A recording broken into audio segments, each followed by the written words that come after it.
Je m'appelle Isabelle, j'ai 59 ans. À Lyon, dans le 2e arrondissement, au cœur de la presqu'île, j'ai longtemps cru avoir enfin trouvé un équilibre. Fragile peut-être, mais réel. Après mon premier mariage raté, un divorce propre, sans crime et sans retour possible, j'ai tout misé sur une chose très simple. Un toit à moi. Pas un rêve de luxe, non. Un appartement ancien, avec des moulures un peu abîmées, un parquet qui craque, des fenêtres hautes donnant sur une rue calme.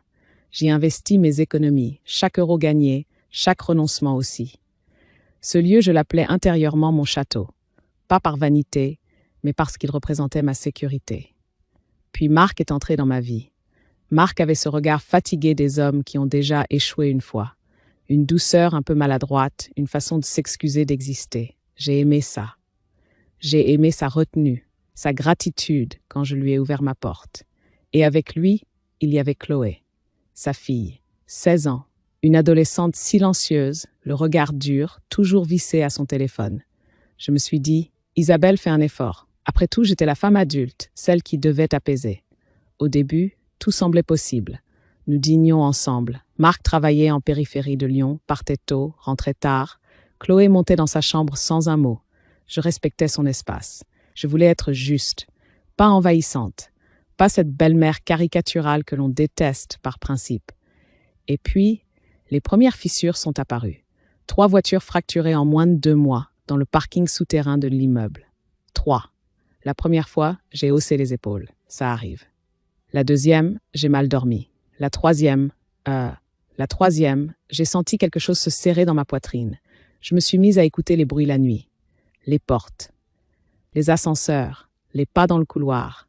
Mon appartement que j'aimais tant me semblait soudain trop silencieux, presque vulnérable. Chloé, elle, rentrait de plus en plus tard, parfois après minuit. Une odeur de tabac froid sur ses vêtements. Des éclats de rire étouffés dans l'escalier. Des silhouettes inconnues aperçues depuis la cuisine. Elle ne demandait jamais. Elle passait, elle prenait, elle disparaissait. Je n'ai rien dit au début, parce que je voulais être tolérante, parce que je me répétais que ce n'était pas ma fille, parce que Marc travaillait beaucoup et que je ne voulais pas créer de tension inutile. Mais chaque soir, une petite voix revenait, insistante. Et si quelque chose arrivait? Et si on te volait? Et si tu perdais ce que tu as mis 20 ans à construire? J'ai parlé à une amie, une femme de mon âge, divorcée elle aussi, prévoyante.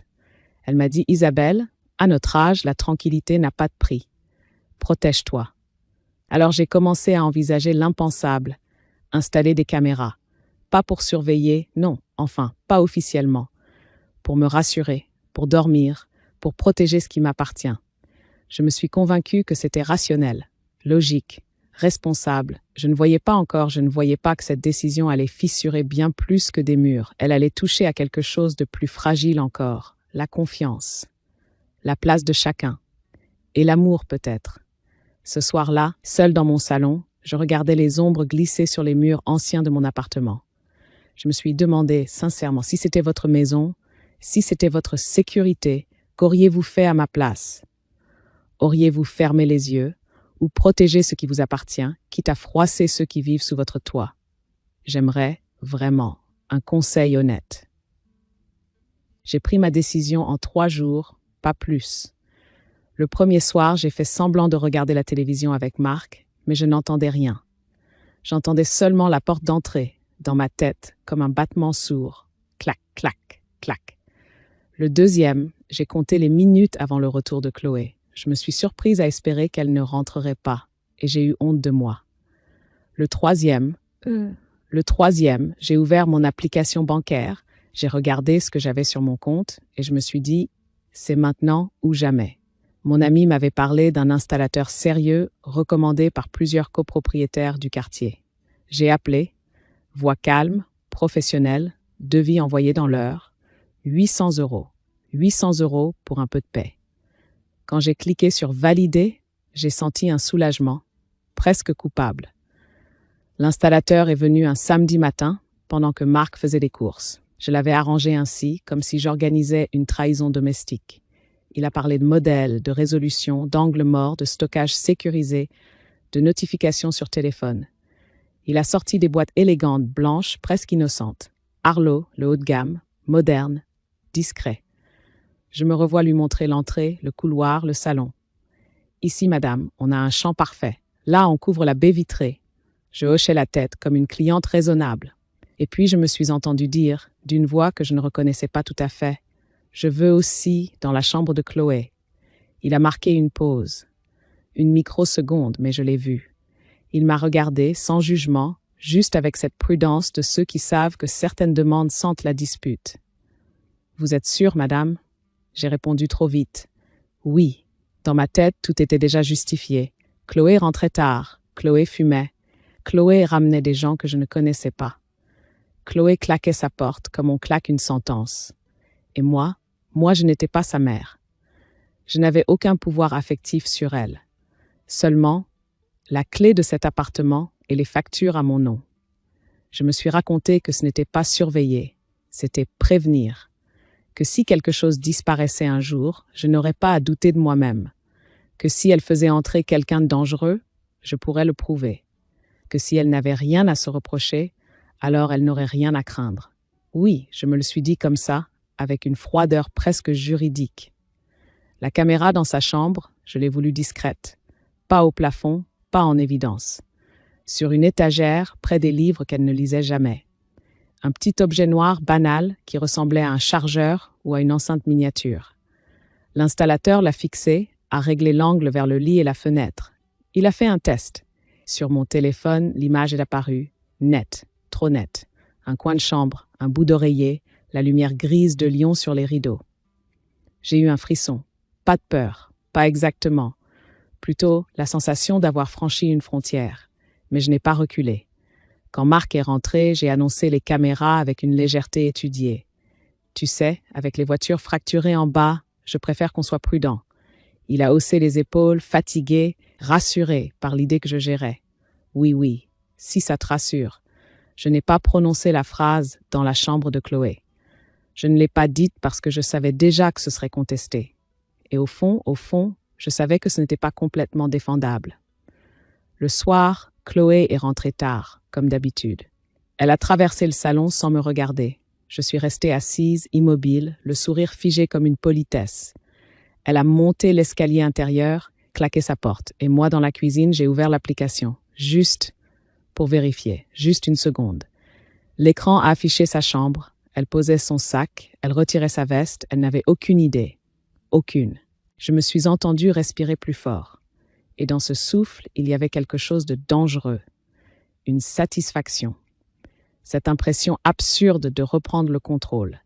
Je me suis dit, maintenant Isabelle, maintenant tu es en sécurité. Les jours suivants, le système a fonctionné. Trop bien. Je recevais des notifications sur mon téléphone, comme on reçoit des messages d'un monde parallèle. Un petit son discret, une vibration, et soudain, j'avais accès à mon propre appartement à distance, comme si j'étais devenue la gardienne invisible d'un musée dont chaque pièce devait rester intacte. La première fois, j'ai regardé par réflexe. La deuxième par habitude. La troisième par besoin. Le matin, avant même de faire couler mon café, je jetais un œil à l'entrée. Je vérifiais le salon. Je regardais le couloir. Et puis, presque malgré moi, mon doigt glissait vers la caméra de la chambre de Chloé. L'écran montrait souvent la même scène. Elle, allongée sur son lit, le téléphone à 10 centimètres du visage, l'air absent. Des cahiers fermés, un sac négligemment jeté au sol, une bouteille d'eau vide. Je la voyais se tourner, soupirer, rire parfois en lisant un message. Et j'avais cette pensée sèche. Elle devrait être en train de travailler. Ce qui est terrible, c'est que je ne me sentais pas coupable. Pas encore. Je me sentais légitime. Je me disais, je suis responsable. Je me disais, je protège ce que j'ai construit. Je me disais, je ne vais pas me faire dépouiller chez moi. Et dans ces phrases, il y avait une peur ancienne, une peur de femme qui a déjà tout perdu une fois et qui s'est juré de ne plus jamais revivre ça. Marc, lui, vivait normalement. Il partait tôt, rentrait tard. Il m'embrassait sur le front, posait ses clés, demandait si tout allait bien. Il n'imaginait pas une seconde. Les yeux que j'avais installés. Parfois, il me disait « Tu es plus détendu ces derniers jours ». Je répondais « Oui, ça me rassure ». Et c'était vrai. Je ne lui disais pas pourquoi. Je ne lui disais pas que dans ma tête, Les hommes ne comprennent pas ce que signifie posséder quelque chose quand on l'a acheté seul, quand on l'a payé au prix de sa fatigue, de ses humiliations, de ses années perdues. Marc, lui, avait toujours eu quelqu'un, un foyer avant moi, une famille avant moi. Moi, ce foyer, je l'avais reconstruit pierre par pierre. Alors j'ai gardé le secret. Et ce secret a commencé à prendre de la place dans ma manière de parler, de me taire, de regarder Chloé. Parce que je savais quand elle rentrait, je savais à quelle heure elle se levait, je savais qu'elle faisait semblant d'étudier alors qu'elle défilait sur des vidéos. Je savais aussi, quand elle recevait des messages et que son visage s'éclairait d'un sourire que je ne voyais jamais à table. Je me mettais à interpréter chaque geste. Chaque soupir devenait une provocation. Chaque porte fermée devenait une insulte. Un soir, j'ai vu sur l'écran qu'elle ouvrait un tiroir et qu'elle sortait une petite boîte métallique. Mon cœur a bondi. Je me suis redressée sur ma chaise, comme si j'étais en danger immédiat. Elle a ouvert la boîte. Il y avait des cigarettes et un briquet. J'ai serré les dents, pas parce qu'elle fumait, parce que je l'avais vu le faire dans ma maison, dans une chambre qui n'était pas à elle, avec cette tranquillité d'enfant qui pense que tout lui est dû. J'ai voulu monter, frapper, confisquer. Je ne l'ai pas fait. Je suis restée en bas, immobile, à regarder l'écran. Et c'est là que j'ai compris quelque chose de très inquiétant. C'était plus seulement pour la sécurité. C'était devenu un pouvoir, un contrôle silencieux, un endroit où je me sentais forte, parce que personne ne pouvait me contredire. Le plus étrange, c'est que cette force me calmait. Je dormais mieux, je travaillais mieux. Je me surprenais même à fredonner en rangeant la cuisine. Et pourtant, quelque part, au fond de moi, une autre voix murmurait « Isabelle, ce calme-là n'est pas sain ». Mais je l'ai étouffé, comme on étouffe une alarme trop insistante. Je me disais « Je fais ce qu'il faut ». Je me disais « Je suis la propriétaire, je décide ». Je me disais « Un jour, tu verras, tu seras contente d'avoir des preuves ». Et dans cette certitude, je ne voyais pas encore la pente. Je ne voyais pas encore le moment où tout allait basculer. Pas encore. C'est arrivé un mercredi.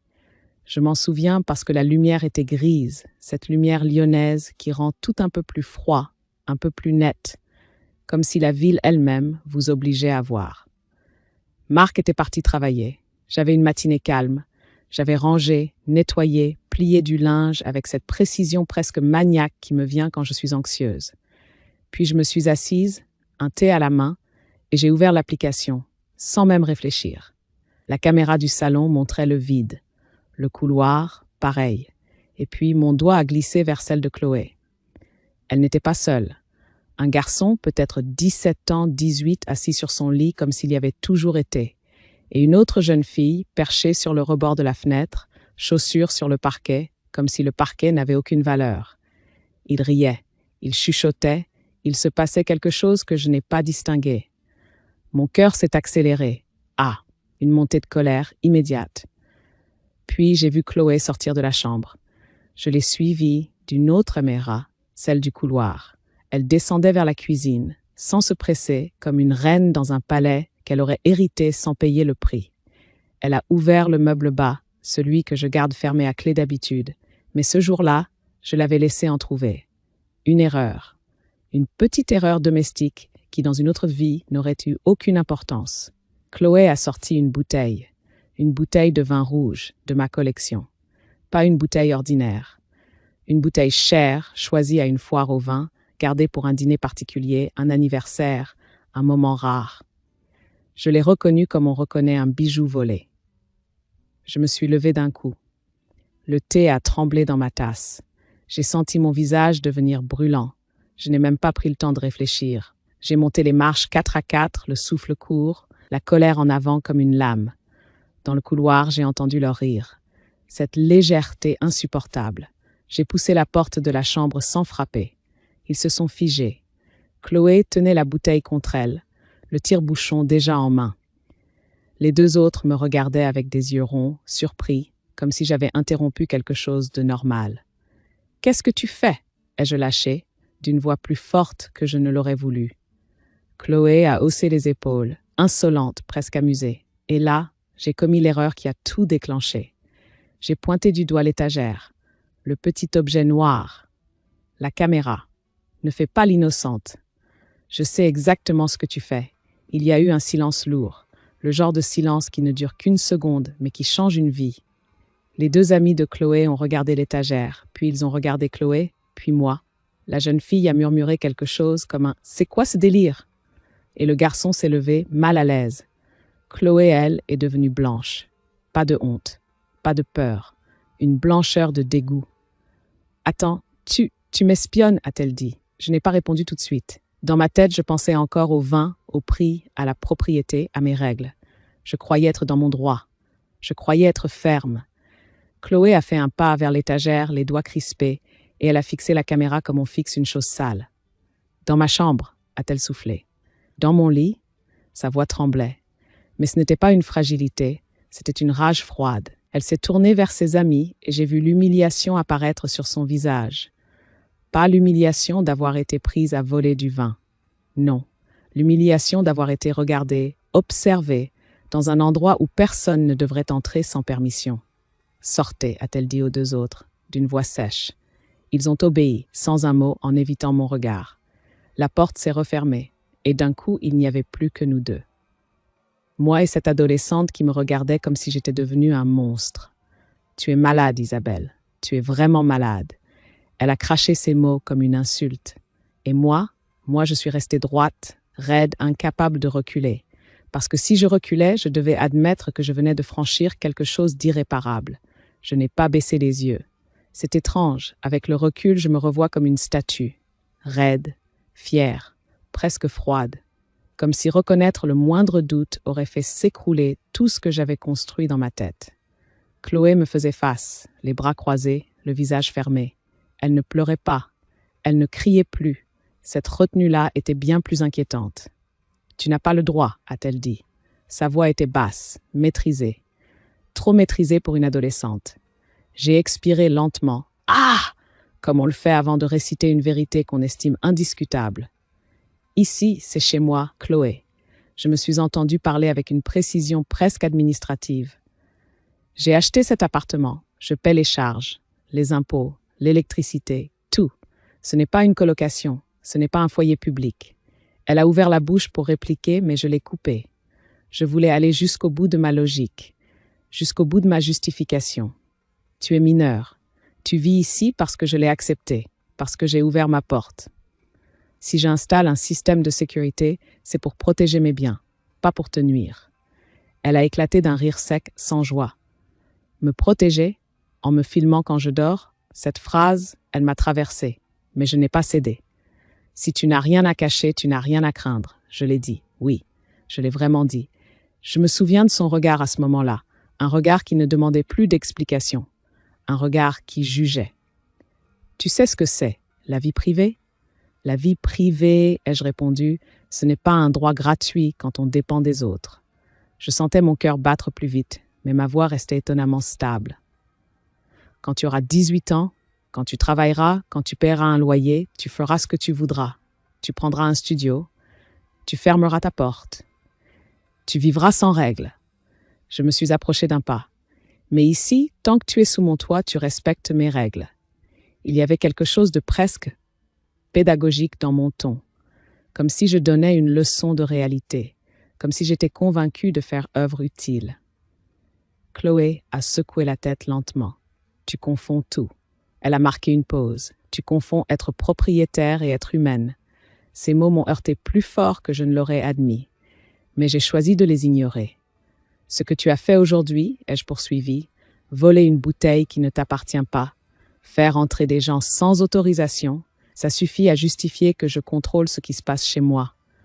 Elle a serré les poings. Ce n'est pas chez toi. Si, ai-je répondu aussitôt. C'est chez mon père. Et toi, tu n'es que sa femme. Là, j'ai senti quelque chose se fissurer. Pas la logique, l'orgueil. Mais au lieu de m'arrêter, j'ai appuyé encore. Justement, je suis sa femme. Et cette maison, c'est mon nom sur l'acte, pas le tien. Je me suis entendue ajouter d'une voix dure. Tu devrais t'en souvenir. Le silence est tombé, lourd, définitif. Chloé m'a regardé comme on regarde quelqu'un qu'on ne reconnaît plus. Tu sais quoi, a-t-elle murmuré. Garde tes caméras. Garde ton appartement. Elle a pointé le sol du doigt. Mais ne t'étonne pas si un jour tu te retrouves seul ici, à parler à des murs. » Elle a tourné les talons, s'est enfermée dans sa chambre et a claqué la porte, pas violemment, froidement. Et moi, je suis restée là dans le couloir, persuadée d'avoir été juste, persuadée d'avoir défendu mon droit, sans encore comprendre que parfois avoir raison coûte plus cher que perdre. Marc est rentré plus tôt que prévu ce soir-là. Je l'ai entendu poser ses clés, enlever ses chaussures, appeler mon prénom d'une voix hésitante. Cette voix, je la connais. C'est celle qu'il prend quand quelque chose ne va pas, quand il sent la tempête avant même d'en voir les nuages. Je me trouvais dans la cuisine, immobile, les mains posées à plat sur le plan de travail. Chloé était enfermée dans sa chambre depuis plus d'1 heure. Pas un bruit, pas un pas. « Isabelle, qu'est-ce qui se passe ?» Il avait cette façon de parler doucement, comme s'il avait peur de me brusquer. Je me suis retournée lentement. Rien, une dispute. Comme toutes les familles en ont. Il a soupiré. Elle pleure depuis que je suis entrée. Cette phrase m'a agacée. Pas parce qu'elle était fausse, mais parce qu'elle la rendait victime. Elle a dépassé les limites, ai-je répondu, et je lui ai rappelé les règles. Marc a hésité, puis il a dit « Elle m'a parlé des caméras. » Ah, voilà. Le mot est tombé entre nous comme un objet lourd. « Tu aurais dû m'en parler, Isabelle. » Son ton n'était pas agressif. C'était pire. Il était déçu. « Je n'ai rien fait d'illégal, » ai-je répliqué aussitôt. J'ai installé un système de sécurité dans mon appartement. Dans sa chambre, Isabelle. Il a appuyé sur chaque syllabe. Je me suis redressée. C'est mon appartement. Je sentais déjà la défense monter, mécanique, presque réflexe. Marc a passé une main sur son visage, fatigué. Elle est mineure. Elle a droit à une intimité minimale. Et là, il a sorti l'argument que je n'attendais pas. Tu sais ce que dit la loi. La loi. Ce mot dans sa bouche m'a blessée comme une trahison. Ne commence pas avec ça, Marc. L'article 9 du Code civil, Isabelle. Le respect de la vie privée, même chez soi, même en famille. Je l'ai regardé comme si je ne le reconnaissais plus. Donc maintenant, je suis une délinquante? Ce n'est pas ce que j'ai dit. Tu prends son parti. Il a secoué la tête. Je prends le parti du bon sens. Il y a eu un silence, long, pesant. Puis il a ajouté plus bas, tu es allé trop loin. Ces 4 mots, ils m'ont glacé. J'ai tout donné pour vous accueillir, Marc. Ma voix tremblait légèrement, malgré moi. J'ai offert un toit, une stabilité. Je n'ai jamais voulu lui faire du mal. Peut-être, a-t-il répondu. Puis après une pause, mais tu as oublié quelque chose d'essentiel. Il m'a regardé droit dans les yeux. Tu n'es pas seulement la propriétaire. Tu es censé être l'adulte. Cette phrase m'a frappée de plein fouet parce qu'elle contenait une vérité que je ne voulais pas entendre. Elle se sent humiliée, Isabelle. Trahie. Elle a volé. Elle a menti. Et toi, tu l'as filmée. Je n'ai rien trouvé à répondre. Marc s'est dirigé vers le salon a pris une couverture puis s'est arrêté. Ce soir, je vais dormir ici, sur le canapé. Ce détail, pourtant banal, m'a fait l'effet d'une gifle. Tu fais ça pour me punir? Non, a-t-il dit doucement, pour réfléchir. Il s'est éloigné, laissant derrière lui un silence encore plus lourd que celui de tout à l'heure. Je suis restée seule dans la cuisine à écouter le léger bourdonnement du réfrigérateur. Et, quelque part, très loin, le discret bip des caméras toujours actives. Et pour la première fois depuis leur installation, je ne me suis pas sentie protégée. La semaine qui a suivi a été une sorte de grève. Pas une grève bruyante, non, une grève froide, méthodique, comme ces silences qui ne crient pas, mais qui vous rongent. Chloé ne m'a plus adressé la parole. Le matin, elle descendait sans me regarder, attrapait une tartine, un yaourt, et repartait comme si j'étais un meuble. Si je disais bonjour, elle répondait à peine, parfois pas du tout. Son visage restait fermé, mais ses gestes étaient précis, presque agressifs. Et puis, elle a commencé à s'occuper des caméras. La première fois, je l'ai remarqué en rentrant du marché. Le petit point lumineux sur l'objectif du salon avait disparu sous un carré de scotch noir. Un ruban épais, opaque, collé avec soin. J'ai eu un sursaut, une colère immédiate, comme si on avait touché à ma serrure. Je l'ai arraché. Je l'ai fait sans réfléchir, d'un geste sec, presque nerveux. Le lendemain, il y en avait un autre, sur la caméra de l'entrée, puis sur celle du couloir. Chaque matin, je retirais le ruban. Chaque après-midi, je le retrouvais à nouveau posé, comme un message, comme un défi, comme une façon de me dire « tu ne me regarderas plus ». Je ne lui ai pas demandé. Je n'ai pas voulu lui donner cette victoire. Je me contentais d'enlever, de replacer, de vérifier sur l'application si l'image revenait. Et plus j'insistais, plus elle persistait. Je l'entendais parfois dans sa chambre, déchirer le scotch, couper, recoller. Ce bruit-là, discret, répétitif, me rendait folle. Marc, lui, s'est éloigné de moi sans même l'annoncer. Il parlait à Chloé à voix basse dans le couloir, et dès que j'approchais, il se taisait. Le soir, il dînait en silence. Il faisait semblant de regarder les informations. Et quand je lui demandais « Tu as parlé avec elle ?» il répondait « Laisse-lui du temps. » Du temps, comme si j'avais commis une erreur de politesse. Comme si tout cela se résoudrait avec une tisane et une nuit de sommeil. Mais la maison... Ah, la maison n'était plus la même. Je me sentais étrangère dans mon propre appartement. Mes pas devenaient prudents, comme si je risquais de réveiller quelque chose. Je baissais la voix au téléphone. Je faisais attention à mes gestes. C'était absurde. J'avais installé des caméras pour me sentir en sécurité et j'avais fini par marcher sur la pointe des pieds, chez moi. Le 4e jour, en rentrant dans le salon, j'ai trouvé Marc allongé sur le canapé. Pas comme quelqu'un qui s'était assoupi, comme quelqu'un qui avait choisi cet endroit. La couverture était pliée, son oreiller posé, son téléphone en charge à côté. Une installation. « Tu comptes rester là combien de temps ?» ai-je demandé, essayant de garder un ton neutre. Il a levé les yeux vers moi, fatigué. « Jusqu'à ce que ça se calme. Ça, comme si j'étais une tempête passagère. » J'ai senti une rage sourde monter. Et moi, dans tout ça, je dois accepter qu'une adolescente me fasse la guerre dans mon propre appartement? Marc a soupiré longuement. « Isabelle, tu l'as filmée dans sa chambre. » Il l'a dit sans crier, sans reproche visible. Mais c'était pire, parce que c'était une phrase qui se suffisait à elle-même, une phrase qui m'enfermait.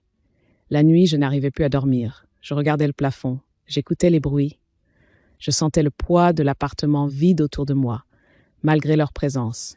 Et parfois, oui, parfois, j'ouvrais l'application, presque par réflexe. Mais les images étaient noires, scotch noir, des rectangles sombres à la place des pièces où j'avais vécu.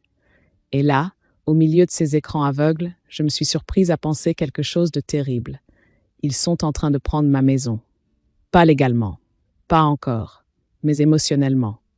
Ils étaient en train de m'y mettre dehors, doucement, sans expulsion, sans huissier, juste avec du silence. Je me suis levée un soir, j'ai traversé le couloir et j'ai regardé la porte de la chambre de Chloé. Derrière, je l'entendais respirer. Peut-être pleurer, peut-être rire à un message.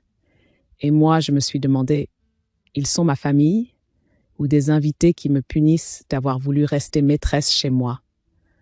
Au 7e jour, je n'en pouvais plus. Une semaine entière à vivre dans un appartement où chaque pièce avait l'air occupée, mais où je me sentais pourtant seule. Une semaine à arracher du scotch, à ravaler mes phrases, à supporter ce canapé devenu un symbole. Et surtout, une semaine à sentir Marc glisser doucement hors de moi, comme une main qui lâche. Ce matin-là, je me suis regardée dans la glace de la salle de bain. Mes yeux étaient cernés, mes traits tirés. Et j'ai pensé, tu ne vas pas te laisser déposséder chez toi, Isabelle. Pas après tout ça. Alors j'ai décidé de reprendre la main. Pas par douceur, pas par négociation. Par autorité. Je les ai attendus tous les deux dans le salon, debout, sans thé, sans sourire, sans décor. Chloé est descendue en traînant des pieds, le visage fermé. Marc est arrivé derrière elle, déjà tendu, comme s'il savait qu'il allait devoir choisir. J'ai parlé lentement, pour ne pas trembler. Ça suffit. J'ai désigné du menton les caméras recouvertes de ruban noir. Vous arrêtez ça aujourd'hui. Vous retirez le scotch et vous respectez les règles de la maison. Chloé a levé les yeux au ciel. Marc a ouvert la bouche, puis l'a refermée. J'ai continué, plus ferme. Je ne suis pas en train de discuter. Je vous donne un choix très simple. J'ai marqué une pause. Soit vous vivez ici en respectant mes partés. Je l'ai dit comme un ultimatum. Mais au fond, je croyais que c'était une menace vide, une façon de les faire reculer. Je n'imaginais pas une seconde qu'ils puissent vraiment partir. Chloé m'a fixé un long moment. Ses yeux étaient secs, déterminés, puis elle a souri, un sourire bref, sans chaleur. « D'accord », a-t-elle dit, j'ai senti une petite victoire intérieure immédiate. Mais ce « d'accord » n'était pas une reddition, c'était une décision. Elle s'est tournée vers Marc. « Papa, j'appelle mamie. Marc a blêmi. Chloé, non, c'est fini. Je ne reste pas dans une maison où on me filme. Elle a sorti son téléphone, a appuyé sur un contact et elle a parlé devant nous sans pudeur. Mamie, oui, c'est moi. Elle a inspiré. Je peux venir chez toi quelque temps? À Bordeaux. Oui, maintenant. Marc a passé une main dans ses cheveux, nerveux. Je l'ai regardé en attendant qu'il dise non, qu'il pose une limite, qu'il rappelle à sa fille que la vie, c'est pas un taxi prêt à partir à chaque contrariété. Mais il n'a rien dit. Il s'est contenté de regarder le sol, puis de me regarder, moi, avec une tristesse que je n'avais jamais vue dans ses yeux. Isabelle, on va prendre quelques affaires. On. Ce mot a fait un bruit sec dans ma tête. Pas elle, pas Chloé. On. Comme s'il n'était plus mon mari à cet instant, mais son parent d'abord, son allié. Tu vas l'accompagner, ai-je demandé, la gorge serrée. Marc a hésité, une seconde, et cette seconde, c'était un procès silencieux. Oui, a-t-il soufflé. Elle n'a que 16 ans. Je voulais répondre. Et moi? Mais rien n'est sorti. Ils sont montés. J'ai entendu des tiroirs, des fermetures éclairs, des vêtements arrachés à la hâte, des pas pressés, comme si l'appartement était devenu dangereux. Je suis restée en bas, immobile, le cœur battant trop vite, incapable de croire que mon ultimatum devenait réel. Quand ils sont redescendus, Chloé avait un sac sur l'épaule. Marc portait une valise. Ils ne m'ont pas demandé de parler. Ils ne m'ont pas demandé de comprendre. Ils avançaient déjà vers la porte. Au seuil, Chloé s'est arrêtée. Elle s'est retournée et ses yeux se sont posés sur moi avec une froideur d'adulte. « Tu peux garder ton appartement. » Elle a désigné le salon d'un geste bref. « Et tes caméras aussi. » Elle a fait une pause, juste assez pour planter la dernière phrase. « Profite bien de regarder des murs vides. » Puis elle est sortie. Marc a hésité, la main sur la poignée. Il m'a regardé une dernière fois, comme si une partie de lui voulait rester, mais il a choisi. Il a baissé les yeux et il a suivi sa fille. La porte s'est refermée. Et dans le silence qui a suivi, j'ai entendu très clairement le petit bip du système de sécurité toujours actif comme un cœur mécanique.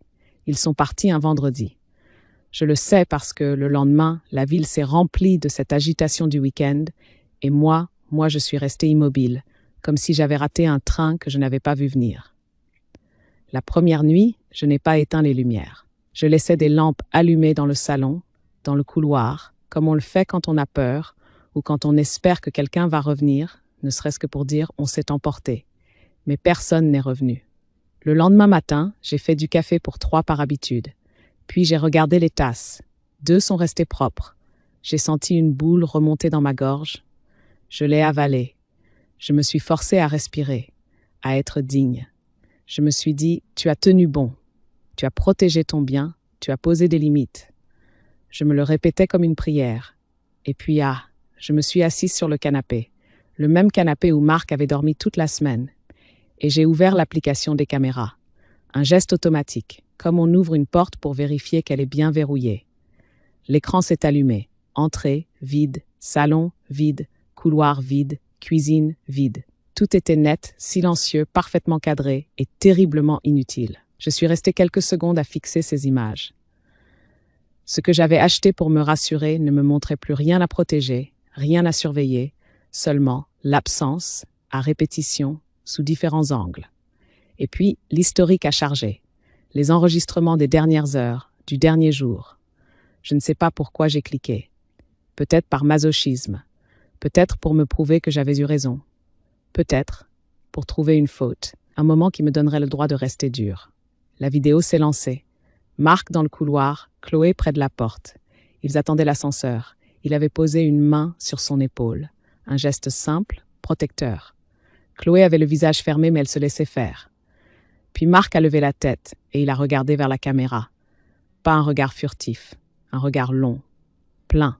Un regard qui disait « Tu nous as regardés, alors regarde encore ». Je me suis figée. Dans cet instant, j'ai vu quelque chose que je n'avais pas voulu voir jusque-là. La déception. Pas la colère, pas la rage. Une déception lente, lourde, comme une porte qui se ferme doucement. Et je me suis entendue murmurer toute seule. « Marc ». La vidéo s'est terminée.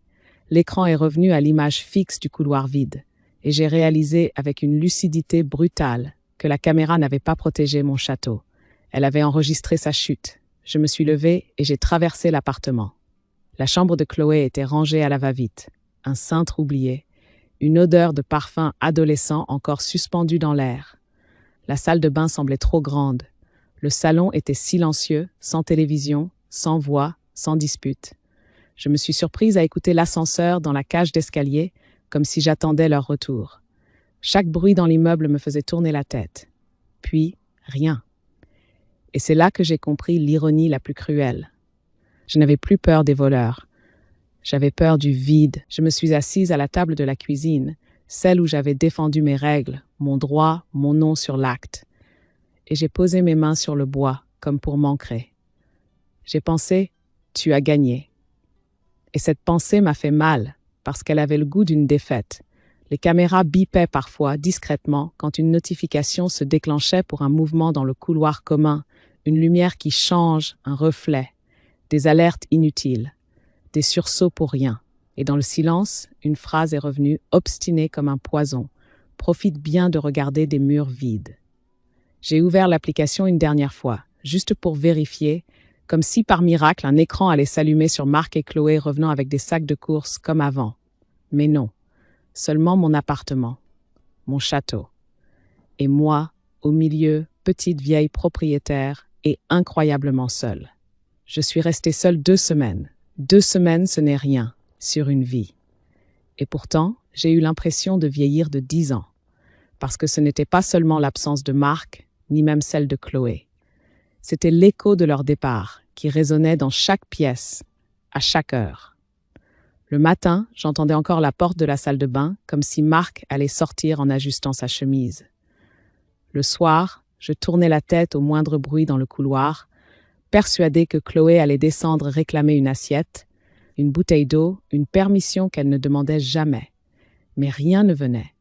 Alors j'ai commencé à parler toute seule. Pas comme une folle, non, comme une femme qui cherche à remettre de l'ordre dans ses pensées. Je me disais, tu as agi en propriétaire. Puis plus tard, tu as oublié d'agir en adulte.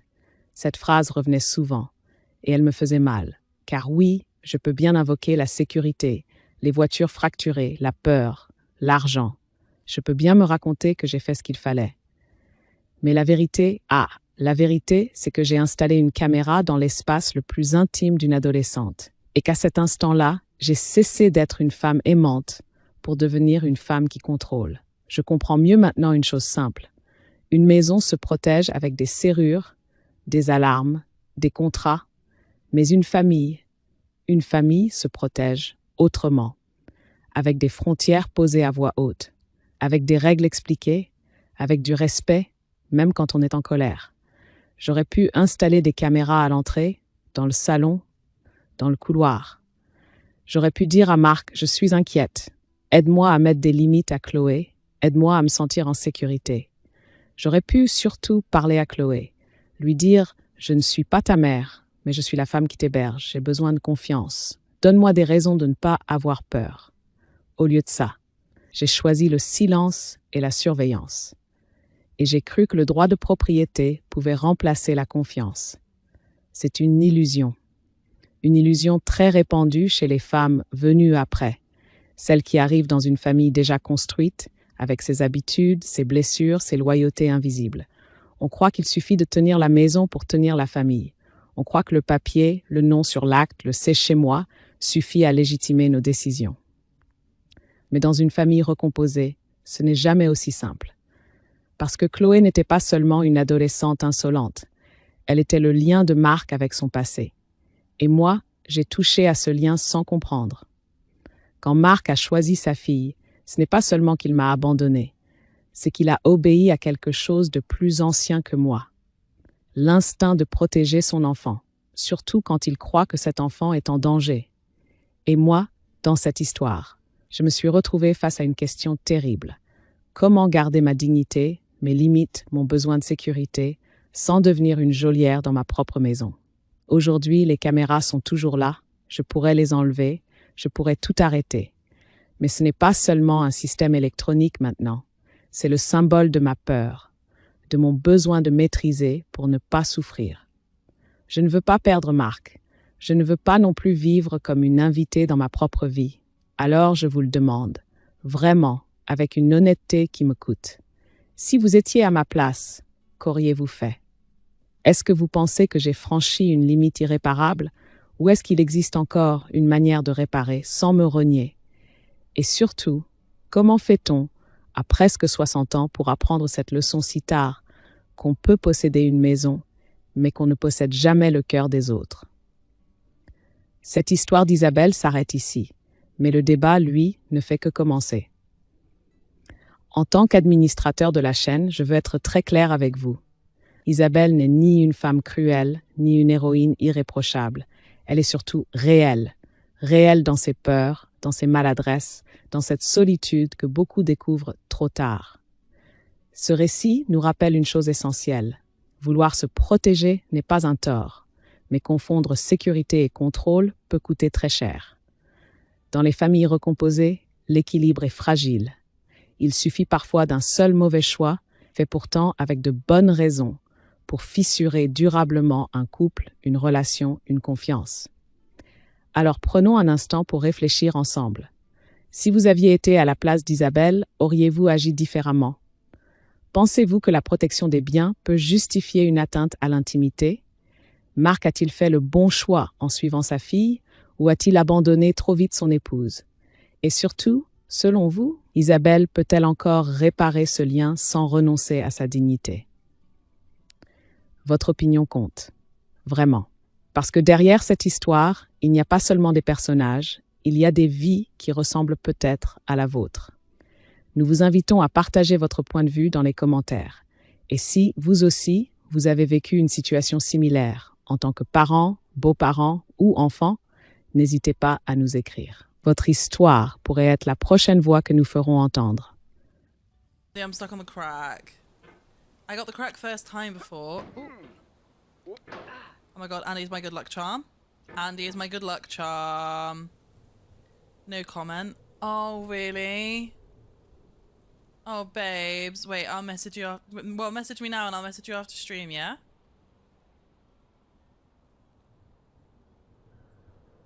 I'm glad to hear you're hanging in there at least. Oh my god.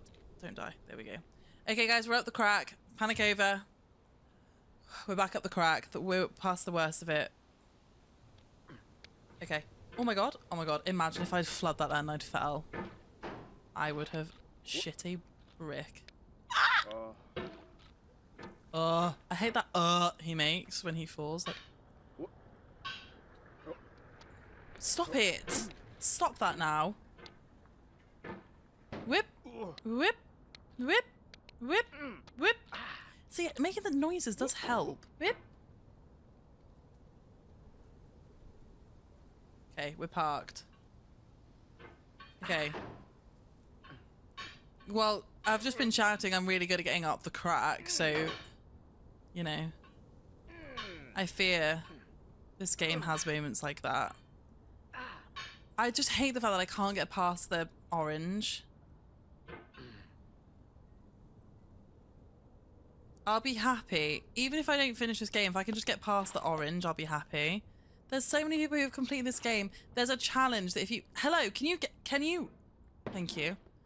If you get past... If you complete the game 100 times, you get a golden cauldron. And I'm like, I can't even complete it once, guys. People speedrun this game in like minutes. What's the current... Can someone check what the current speedrun record is for this game? I bet it's something mental. Okay. This is our record for today's stream, everyone. This is officially... I've just clicked something on my mouse. Hello? Can we just sit? Okay, there we go. 59.885 seconds. That's got to be like bugging the game, no? In this context, it's tempting to make friendly content that's gentle, that lets you churn through it but not earn it. Why make something demanding? If it I just didn't grab. I just grabbed the wrong side. With the bland things. I just grabbed nothing.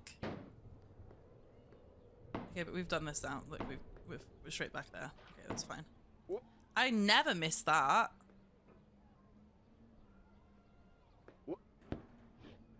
Okay.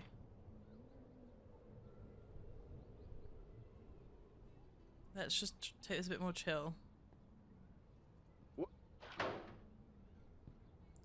Oh my god, I'm clenched. Okay, now this is the next bit where I got stuck fucking forever. And it's really annoying to get back here as well. At least the crack, you're like in the crack.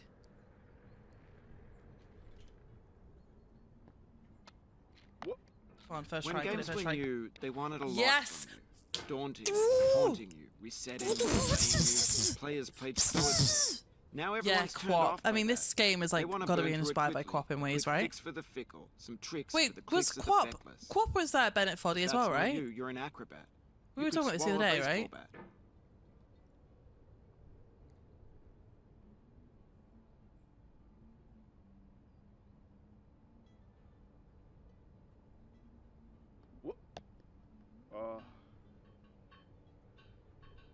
Quap was also made by Bennett Foddy. Yeah, I thought so. Hi, Duke. That's without glitches. I don't understand. Now I know. Most likely you're watching this on Fuck!